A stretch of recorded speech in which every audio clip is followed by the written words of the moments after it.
If I told you that every time I come back from the States, I bring with me a bottle of cough syrup, you might call me crazy. The UK surely has cold medicines, right? Well, yes, but they ain't got nothing on America's. After moving from the US to the UK, I've discovered that some American products are just irreplaceable. I've made do with a lot of British things, but there's a certain kind of item where America just does it better, be that in quality, nostalgia, or sometimes because there really is no comparable UK product, or there are some pesky laws in the way. My name is Evan Edinger, and these are the 10 American items I can no longer live without. So yeah, let's start off with this guy. NyQuil for nights, and now they've got the back of a bottle. NyQuil for nights, and now they've got DayQuil for days. For the longest time, I thought that the effect that this stuff had on me was mostly in my head. I guess, pun intended. Like when you're having one of those super congested nights from a really bad cold, NyQuil lets you breathe and knocks you out. But I bet this was just some sort of marketing or branding thing, and the UK equivalent would surely do me fine. That is not true. Also, I really want to preface this by saying in the world of medicines, I'm very much a layman, not a doctor. And I will happily admit, medicine, active ingredients and such is something that I only have a passing amount of knowledge on. But according to my cursory research, to understand why I've personally found the American cough syrup to be more effective, I've found the following. NyQuil contains 3 active ingredients. We've got 1, acetaminophen, which is 650 milligrams, and that is a pain reliever and fever reducer. If you've never heard of acetaminophen, you probably haven't watched my video on UK-US words that are different. Interesting enough, acetaminophen is called paracetamol in the UK. Unless you pronounce it paracetamol, those type of people usually get a headache when they hear people saying paracetamol, so take a paracetamol. The other active ingredients in NyQuil are dextromethorphan, that's 30 milligrams, that's a cough suppressant, and finally, doxylamine succinate, which is an antihistamine. Hi, Evan Editor here. I just wanted to point out Night Nurse is probably the closest UK comparison to NyQuil. It has most of the same stuff, but the main difference being the antihistamine of choice of the UK variant is called promethazine, which isn't quite as sedative as the US variant. And that's the big difference, and that's why I bring it back. That said, I do really like the vibe of British Lemsip. For Americans, you know how stereotypically Brits really love tea? Also, on average, Brits enjoy 10 cups of tea per week. Well, turns out they love tea so much, they made one of their cough medicines into a tea. You simply pour some lemon or blackcurrant flavored Lemsip powder into a mug, pour over boiling water, and enjoy. I actually kind of like that vibe. But as nice as Lemsip is, especially as a vibe, it doesn't really give you the strong sedative effect of the doxylamine succinate in NyQuil that knocks you out. And for me, that's kind of most of the appeal. Also, I don't want to make this into an entire category, but I also usually bring back with me a package of Tums, which essentially is a multi-flavored anti-acid tablet. They most definitely have comparable products to Tums in the UK, but not with all the flavors. And I grew up with them, and there's sort of a Pavlovian response to the taste of Tums and my stomach settling whenever I actually need one. So I do end up bringing these back. They're very cheap. It's just like the anti-acids you can get at your local Boots in the UK, but lots more fun flavors. America. Ultra strength. Oh yeah.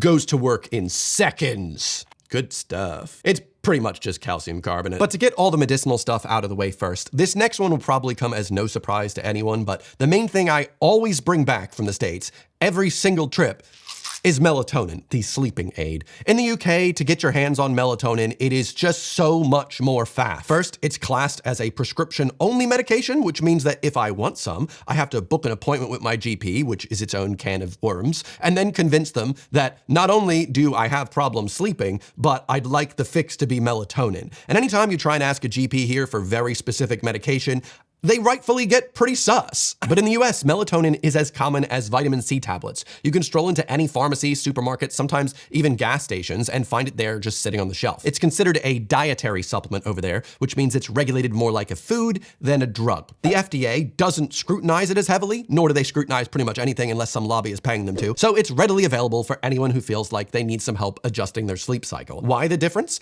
Well, it all boils down to how each country regulates supplements and medications. The UK's Medicines and Healthcare Products Regulatory Agency, or MHRA, is a bit more cautious, which, fair enough. They classify melatonin as a medicine because it's a hormone that affects your internal body clock. They prefer that melatonin is used under medical supervision, which makes sense, especially since the long-term effects and appropriate dosages can vary from person to person. For me, melatonin is a lifesaver, especially when dealing with jet lag, or honestly just to ensure I get a better quality sleep, as Anecdotally, I usually feel way more rested when I sleep with a small amount, usually around 2 to 3 milligrams of melatonin before I go to sleep. Plus, our bodies produce melatonin naturally when it comes time to wind down for the night, so personally, this is why I choose to take it and why I choose to bring it back with me from the States. It's just so much easier to access. It is wild to me just how strong some of the pills are on US shelves. Like, I've seen some that are going up to 10 milligrams per dose, which, listen, that honestly makes me understand more why the UK has such a cautionary approach to this and putting it behind a doctor. Because,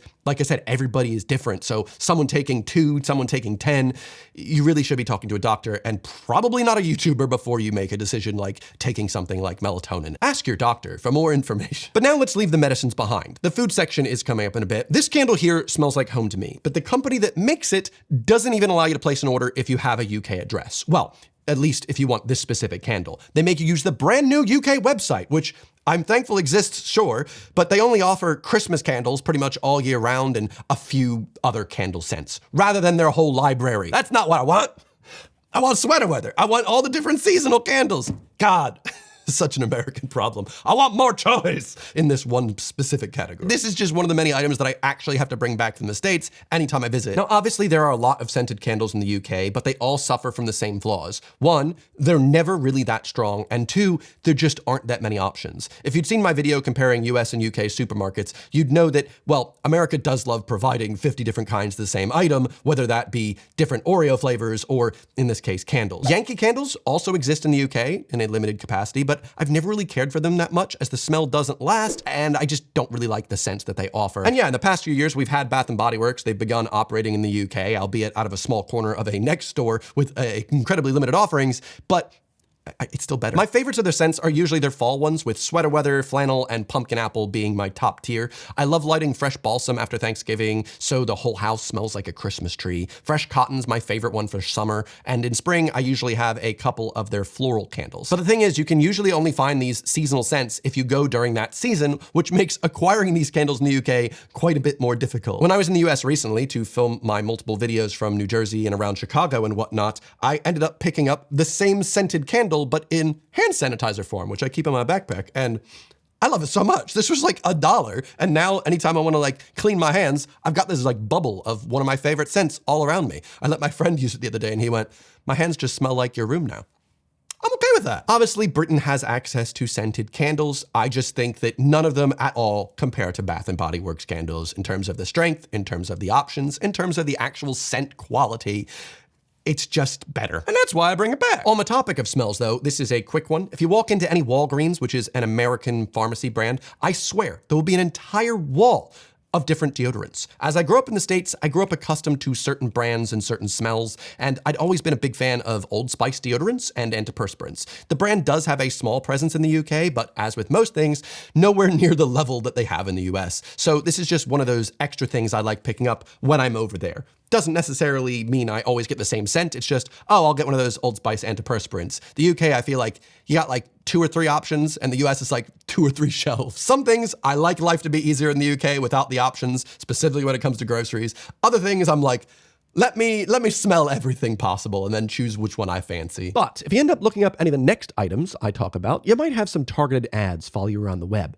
That is, of course, unless you're using today's video sponsor, the new Opera One R2 browser. Listen, I love a sponsor that's free to download. You know, I've made a couple videos about internet browsers in the past and how people use them long after they've served their purpose and they just get too cozy and comfortable to switch browsers. Well, other browsers might need new modes, might need hacks, extensions in order to do basic things like remove ads and clean up web pages. Opera's has all that built in and so many cool features. For instance, you can easily create a split screen just by dragging one of your tabs downwards, and now you can skim 2 pieces of information at once. And if you have a lot of similar tabs open like I did when I was trying to find accommodation in Berlin, you can create tab islands.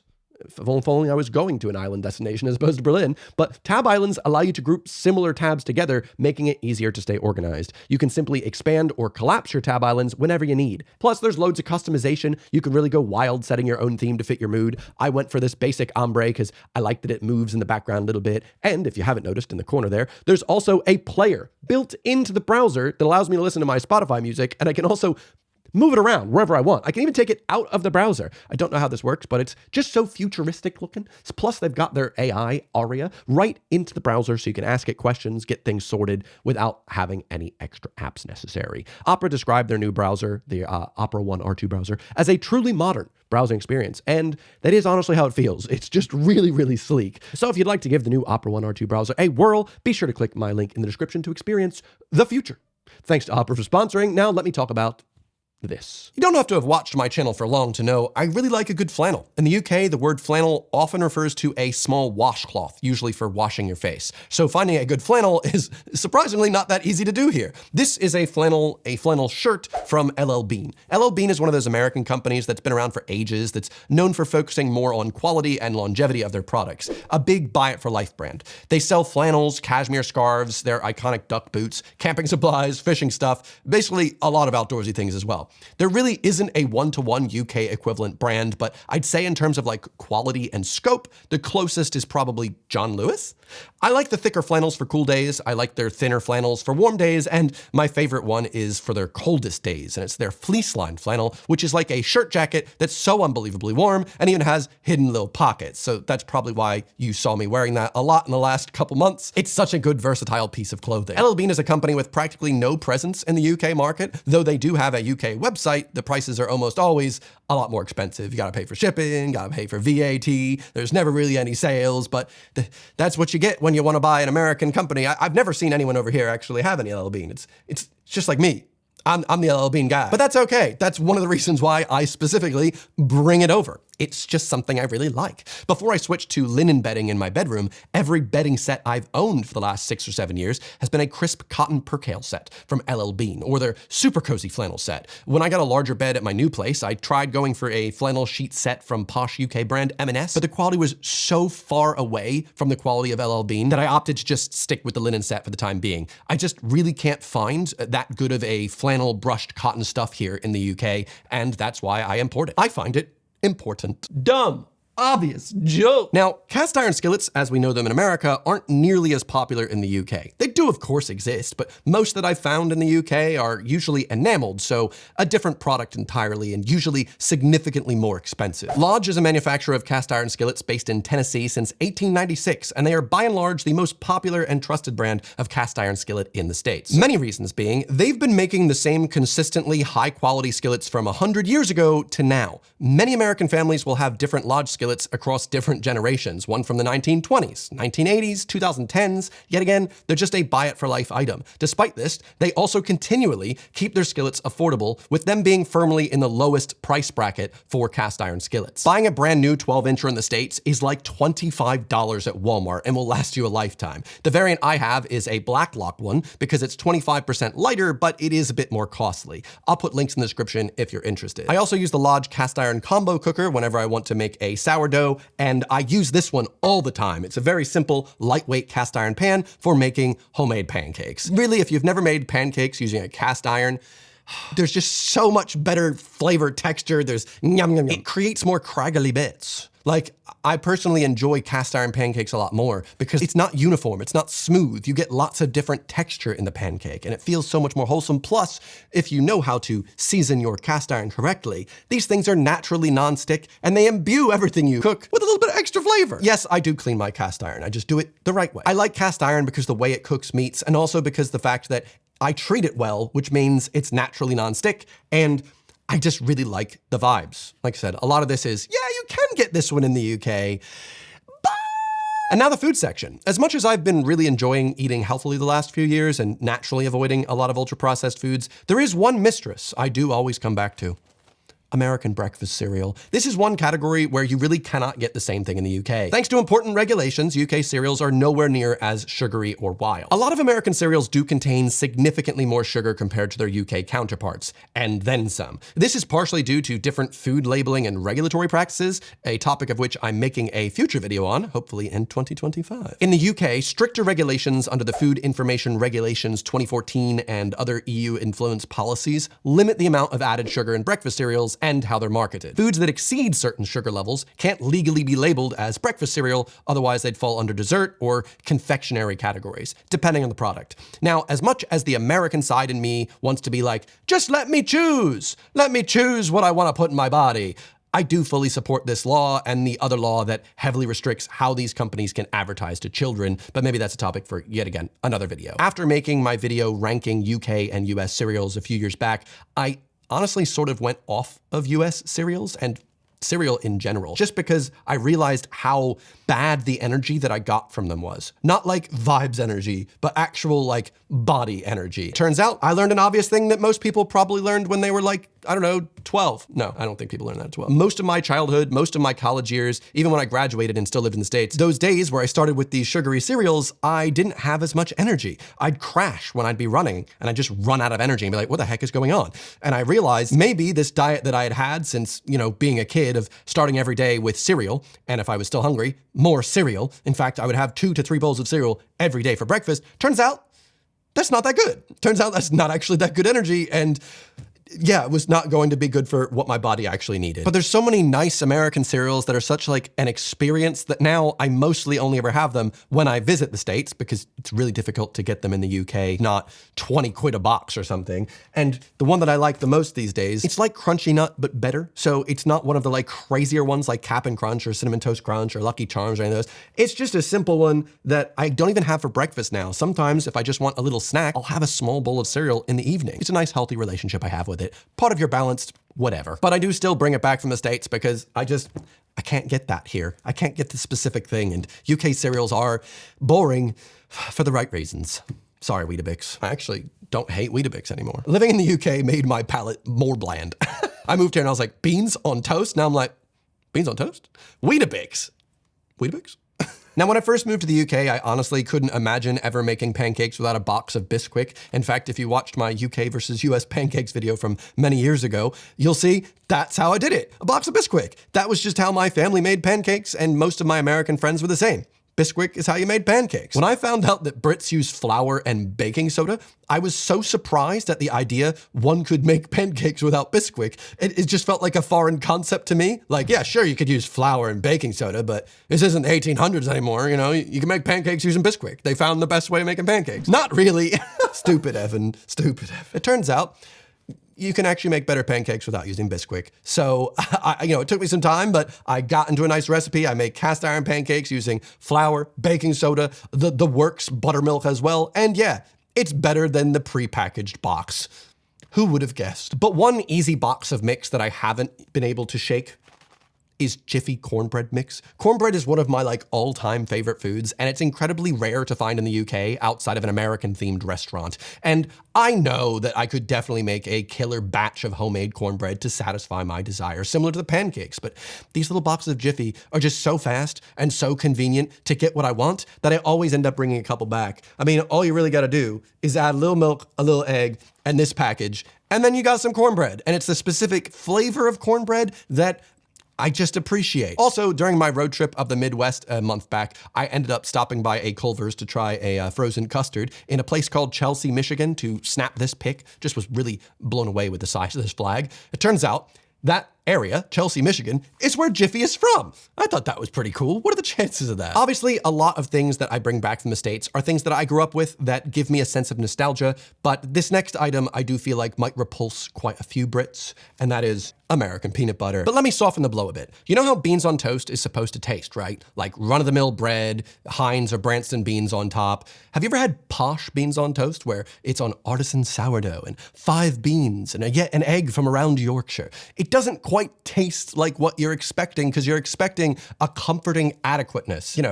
That's pretty much Britain, isn't it? When it comes to peanut butter, it's the same thing. What I want peanut butter for, this specific American peanut butter, is that comforting adequateness. When you're having a peanut butter and jelly sandwich, I want this sweet, spreadable American peanut butter with some grape jelly, which yes, I can't get in the UK and I don't bring it across because it would go off too soon, which is very frustrating. It's like Greg's. Greg's isn't supposed to be the best sausage roll you've ever had. It's just that comfortingness, that like you're familiar with Greg's. You know what that sausage roll tastes like. You don't want some posh roll sometimes. You just want a Greg's roll. That's why I get this stuff. And the final big American thing that I can't live without is a bit of a double whammy. I got more into cooking in late 2018 after a successful stay in Munich to work on myself. I did a lot of HelloFresh, a lot of Gusto, a lot of that type of thing, and just practiced quite a lot. I read a lot of books, watched a lot of YouTube videos on how to cook better. But there was one thing that kept coming up in books, one thing that kept coming up in every YouTube video I watched that I couldn't seem to find in any British grocery store. Kosher salt. Sure, the local Morrisons had table salt, fine sea salt, and even sea salt flakes, but none of them were the thing that I saw these American YouTubers using. And I wanted to know what the big hubbub was about with kosher salt. Is it really that big of a difference? Is it just salt? I will say, it's actually 100% worth it to find yourself some kosher salt. Luckily for me, this is one American item that you can easily buy online and ship to the UK, and that I did. Though I will say it does matter which brand you go with. The first brand on my kosher salt journey was Morton's, because that was just an American brand that I was familiar with. And I'll just say, if you do enjoy cooking, it is absolutely worth having kosher salt to hand. Just being able to grab and pinch a little bit of salt to add to each dish, it makes it feel much easier to understand how much seasoning you're adding to anything, rather than just going, here's an amount of salt, taste it, too much, it just feels like you're adding a sense. You're adding your physical sensation to figure out how much to put in. So it's just easier to cook. So having a little salt pig by my stovetop with kosher salt in it has actually been a game changer for cooking for me. I felt like everyone was exaggerating about it, but no, for me at least, it's actually that big of a deal. But a couple months ago, I bought kosher salt from Diamond Crystal Pure, and wow, tiniest difference, but the salt is just a little bit smaller, a little bit finer, and it feels like I have even more control over what I'm adding to every dish. I feel like a lot of the joy that I picked up from cooking came from a combination of knowledge, having the right kit, and making it more enjoyable, like having an adequate sized cutting board rather than the tiny one that I'd gotten on Amazon, a salt pig, and good kosher salt to hand. Also, because I kept doing it, I was getting better and therefore feeling more successful. It was easier for me to cook things that I liked because I was getting better at it. So practice makes perfect. But just to throw another one in here, I also do bring back some Hidden Valley Ranch seasoning. I just add it to mashed potatoes and it makes the taste really nice. I also make my own ranch dressing to give me that taste of home. I didn't think it deserved its own category, but I do actually bring this stuff back. I think it's also one you can get online. I'll put a link in the description if I find it. That said, I have lived in the UK long enough to now have a few UK items that I honestly can't live without. So that's a video I'm also working on in the future. Got a lot of things in the pipeline. Hope you're enjoying the varied bit of content that I've been producing recently. If you haven't seen my recent video on baseball, it seemed to didn't quite hit. Either way, I'm hoping to make a UK version of this video about the UK products that I can't live without after living here for 12 years. So hopefully that will be in your sub feed as well soon. Thank you so much for everyone that's joined me in 2024, and hopefully you're having a good December. I'll see you next Sunday. Goodbye.